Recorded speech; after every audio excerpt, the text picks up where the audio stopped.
Looking at Lincoln by Myra Cowman. One day, while walking through the park on my way to breakfast, I saw a very tall man. He reminded me of someone, but I could not think who. At the coffee shop, I ordered pancakes. They were delicious. We paid with a Lincoln and 2 Washingtons. And then I remembered. The man I had seen looked exactly like Abraham Lincoln. Abraham Lincoln, the 16th President of the United States. Who was he? I went to the library to find out. Abraham Lincoln was such an amazing man that there are over 16,000 books written about him. I wanted to read them all, but I got lost in photos of his unusual face. I stared at one. I could look at him forever. He was born in a small log cabin in Kentucky on February 12, 1809. The family was poor. Abe was a dreamer. He did not like to do chores. He loved to read.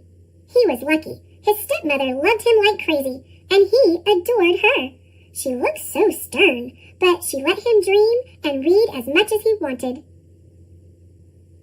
He went to school for only 1 year, but he was curious and taught himself many things. They had hardly any supplies, and of course, no electricity. Abraham spent many hours reading by the fire's glow. One day, he was kicked in the head by a mule. He slept for 2 days. Then, he woke up and grew up and decided to be a lawyer. He did like to argue. He lived in Springfield, Illinois, and got a reputation as a smart and honest man. They called him Honest Abe.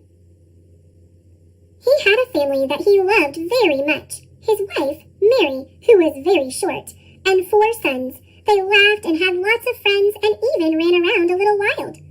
I wonder if Mary and Abraham had nicknames for each other. Did she call him Winky? Did he call her Little Plumpy? Maybe? Abe worked hard and became interested in the government. He decided he would run for president, and on March 4th, 1861, he was inaugurated President of the United States. On the day he was elected, I bet Mary made his favorite vanilla cake, but maybe he forgot to eat his slice. He was often too busy thinking to eat. Lincoln wore a very tall hat. With his hat on, he was 7 feet tall.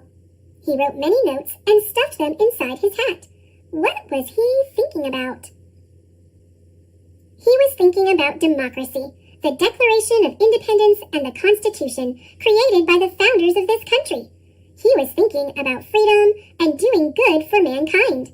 And maybe he was also thinking about getting a birthday present for his little son.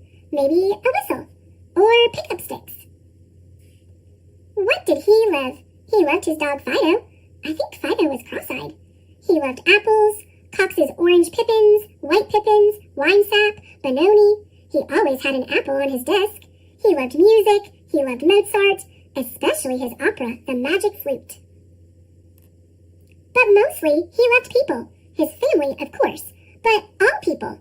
And he wanted them to live well. He loved justice and truth. The country was in trouble and headed for a war.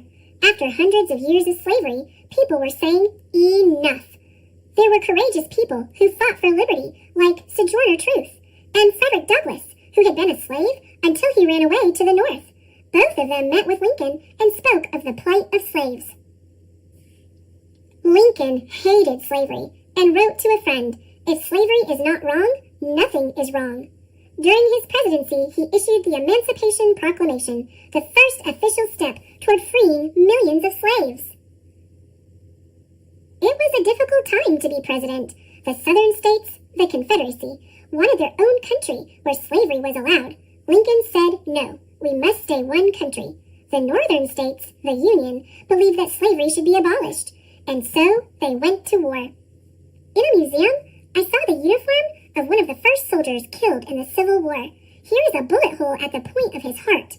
There were 14 brass buttons on the front of his tunic. One was shot away. 13 brass buttons remain. The soldier's name was Elmer Ephraim Ellsworth. Terrible things happen in a war. The Civil War ground on. Lincoln went to Gettysburg, Pennsylvania, the site of a big battle. Thousands of soldiers were buried there, many with just a number on their grave.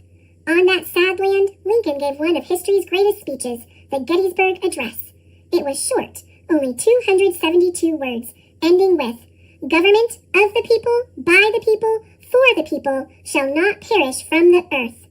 The war finally ended in 1865. Almost 1,000,000 people had been killed or wounded. The North had won. The people had suffered greatly, but now it was time to rejoice and start to rebuild the country with Lincoln leading the way. But it was not to be. After the agony of the war, Lincoln wanted to lighten the mood. He took his wife to see a funny play. During the play, he was shot, murdered by a wretched man who did not want slavery to end. Lincoln had been rocking in this chair. People carried him across the street to the home of a friend. He died the next morning, April 15th, 1865. He was 56 years old. The news spread. People across the land wept with grief for their fallen leader. But a great man is never really gone. Abraham Lincoln will live forever.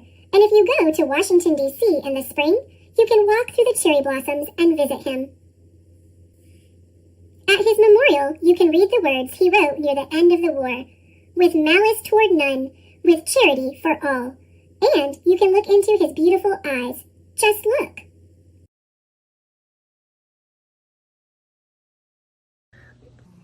Thanks for watching. Click subscribe.